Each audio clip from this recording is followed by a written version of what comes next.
Histórias Chan, comentadas pelo venerável mestre Win Yun. Meu nome é Klaus Soares Ehrenberg e farei a leitura deste livro maravilhoso para vocês hoje. Onde se lê Chan, tenha-se em mente Zen. O Chan permeia a vida de seu praticante. Comer é Chan. Dormir é Chan. Andar, sentar-se, deitar-se, tudo é Chan. O Chan não é somente a maneira como conduzimos o nosso dia a dia, mas também como isso influencia todos os fenômenos do universo. Que a luz e a sabedoria de Buda possam ser a chama que desperte no coração brasileiro, vislumbre a verdade. Prefácio do Mestre. Se em nosso lar fizermos arranjos de algumas flores elegantes e aromáticas, em uma sala de estar limpa e aconchegante, elas exalarão vitalidade e vigor. Se pendurarmos uma pintura de uma paisagem chinesa numa parede branca e espaçosa, representando cumes, picos velados pelas nuvens e pela neve, ela parecerá envolver montanhas e rios. Igualmente, se adicionarmos algum condimento a um apetitoso prato, ele se tornará ainda mais saboroso. O Chan é justamente como as flores, a pintura e o condimento. Quando a vida é completada pelo aroma do Chan, o significado dela será compreendido mais claramente. Como afirma um poeta, a lua, fora da janela, é sempre a mesma, mas parece mais brilhante quando as flores da ameixeira estão desabrochando. Vivemos em nossa sociedade contemporânea, movimentada, intensa, turbulenta e caótica. Necessitamos achar algo que possa acalmar nossa mente impetuosa. O Chan é indubitavelmente essa força. Ele pode libertar-nos da ansiedade e de preocupações, bem como exercer um efeito calmante sobre nossas mentes e alma. O Chan reflete a sabedoria, o humor e a compaixão. Ele pode prevenir a formação de pensamentos e desejos e de contrariedades. Guiados pela tranquilidade, o humor, a profundidade, a natureza libertadora do Chan, não ficaremos contrariados com palavras rudes, condutas incorretas ou lembranças dolorosas do passado. Elas simplesmente se desvanecerão como a névoa ou fumaça. O Chan eleva a vida ao nível da arte. Ele manifesta a perfeição da vida, revelando a natureza original que subjaz todos os fenômenos. O refinamento no ensino do Chan não está confinado aos templos, nem é para ser apreciado somente por monges ou monjas. Ele pertence a cada família e a cada ser humano. Todos necessitamos da sabedoria e espontaneidade, liberdade e ética de valor em nossas vidas diárias. Solicitado pelos budistas residentes, tanto em Taiwan como no exterior, recentemente tenho tentado esclarecer as profundidades e implicações do Chan. Também tenho um programa sobre um importante trabalho na escola Chan, o Sutra da Plataforma do Sexto Patriarca, na televisão taiwanesa. As reações sobre o programa têm sido entusiásticas, indicando que as pessoas de todos os níveis anseiam pelos ensinamentos do Chan. Assim, fui convidado para escrever diariamente o Kungwan Everything News. Durante um ano, mais de 300 artigos foram escritos. Foram coletados e publicados sob o título Wing Tsun Chan and Talk. Simultaneamente, os artigos foram reeditados no World Journal Daily News, que é distribuído tanto nos Estados Unidos como na Tailândia. Fui surpreendido que Wing Tsun Chan Talk fosse feito em um programa de televisão, para que as mais pessoas pudessem apreciar a qualidade e as liberdades do Chan. O programa Wing Tsun Chan Talk fez a sua estreia em abril de 1986. Até agora, mais de 200 episódios já foram apresentados. Uma vez que os comentários que compreendem este relato foram escritos e filmados durante os intervalos de minhas viagens, eles estão longe da perfeição. Minhas palestras continuarão a ser filmadas e publicadas e espero que as partes insatisfatórias sejam revisadas. Felizmente, o Chan evita escrituras dogmáticas, pois suas conotações alcançam um sentido além das palavras. Eu espero que os leitores possam ler as entrelinhas e apreciar os efeitos sutis, contudo, profundos em implicações do Chan que possam ser incorporados em nossas vidas. Já estava ansioso para oferecer essas histórias ao público de língua inglesa, através de traduções para que mais pessoas tivessem a oportunidade de apreciar a sabedoria do Chan. Embora esses espirituosos Kongwans possam ser apreciados sem qualquer conhecimento prévio e mais profunda filosofia budistas, notas e um glossário de chaves da terminologia foram anexados ao texto original, para enriquecer a experiência. Assim, este volume serve como uma introdução apropriada para as maravilhosas questões do Chan. Uma tentativa foi feita para resguardar as introduções de novas plantas dentro de limites razoáveis. Foram usados certos trechos em chinês e sânscrito pelas faltas de melhores traduções em inglês. Sinais diátricos para alguns termos sânscritos foram conservados, enquanto que palavras que constam no dicionário inglês padrão aparecerão sem maiores marcas. Este volume representa os esforços combinados de muitos indivíduos trabalhando em torno de um objetivo comum de preparar o texto para o público da língua inglesa. Eu gostaria de aproveitar essa oportunidade para agradecer a todos que participaram da tradução, revisão, leitura, prova de trabalhos e edição que tornaram possíveis a publicação desse livro. Wing Chun, abril de 1999, Los Angeles, Califórnia. Primeiro Quan. É o vento ou a bandeira que se move? Após redar o manto e a tigela, o mestre Chan Wen escondeu-se entre um bando de caçadores por cerca de 10 anos. Quando o tempo estava maduro, ele começou a ensinar o Dharma. Um dia, Wen chegou ao templo Fanxin e viu dois monges discutindo calorosamente em frente a uma bandeira. Wen aproximou-se deles, ouvindo seus argumentos. Um dos monges disse: "Se não há vento, não pode a bandeira se mover? Portanto, eu digo, se é o vento que se move."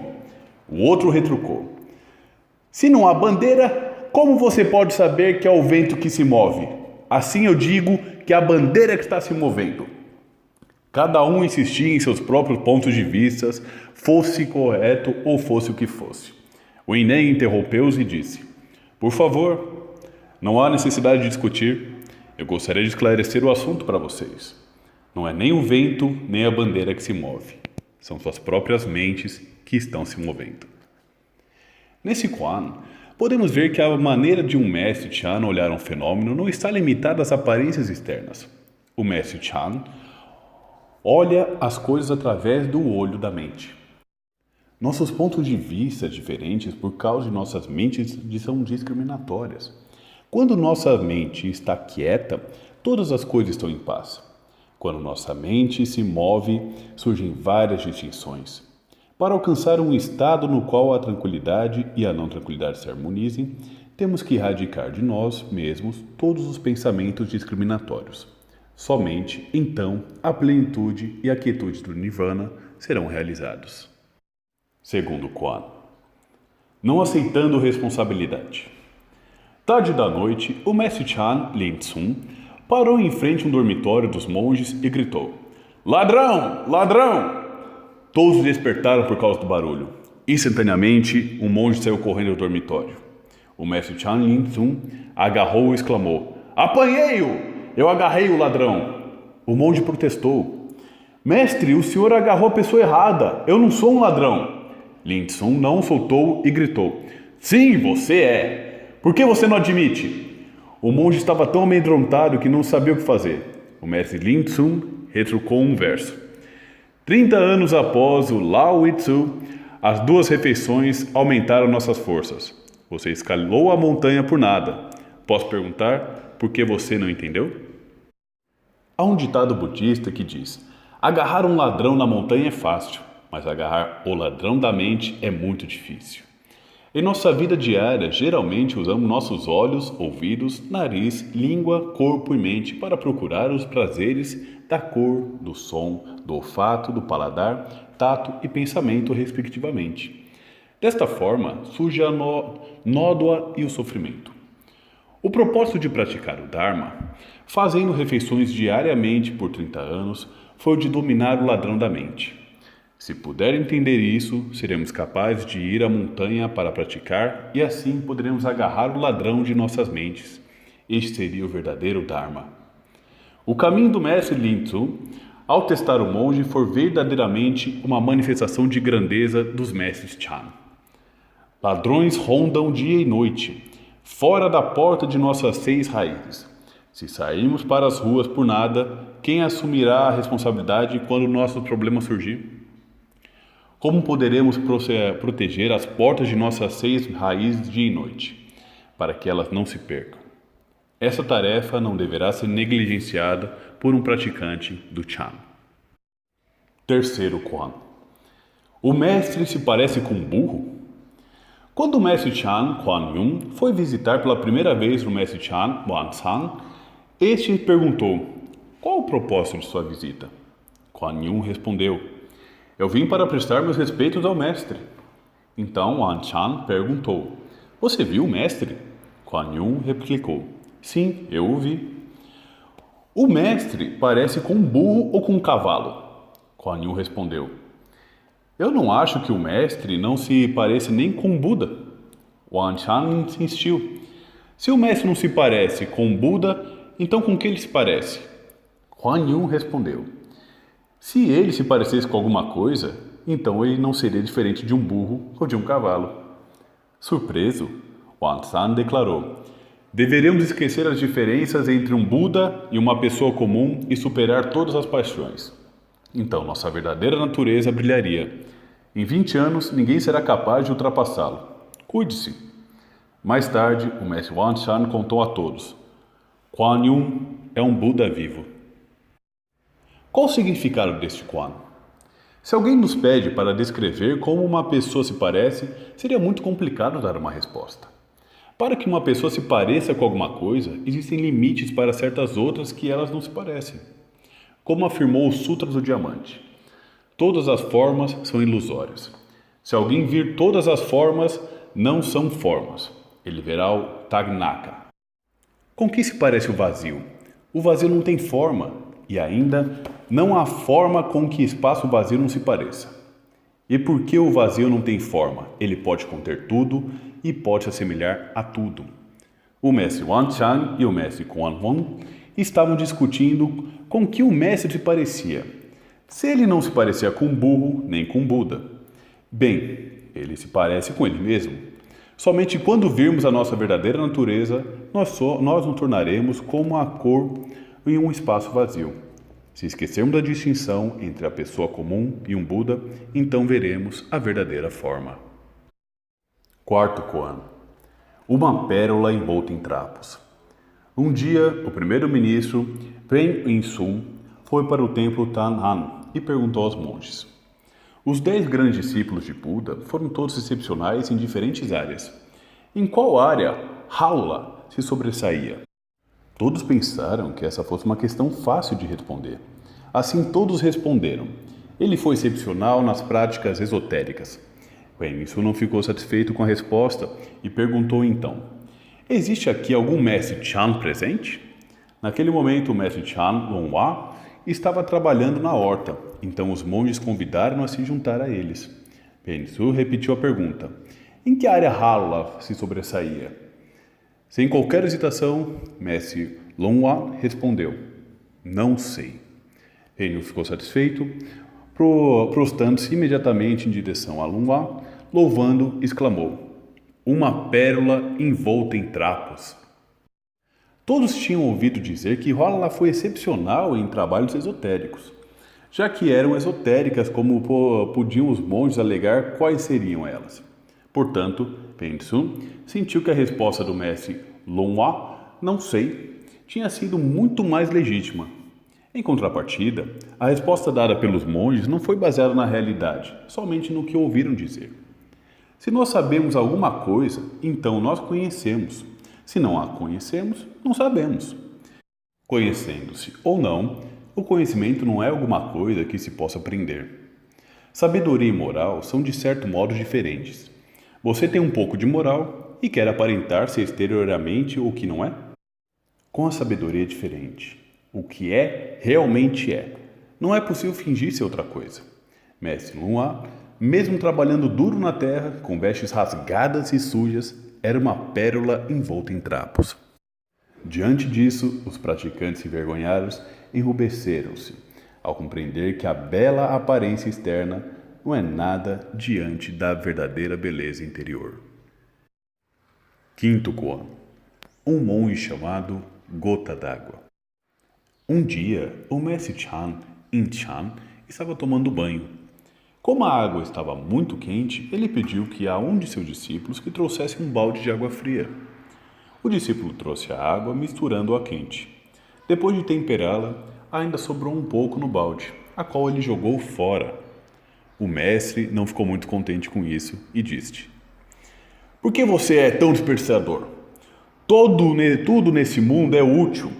As coisas diferem somente como são usadas. Até mesmo uma gota d'água, por exemplo, se você usá-la para as flores e para as árvores, então não somente as flores e as árvores ficarão felizes, mas ela mesma não perderá o seu valor. Uma simples gota d'água é muito valiosa. Você não deve desperdiçá-la." Após ouvir o mestre, o discípulo trocou seu nome para Gota d'Água.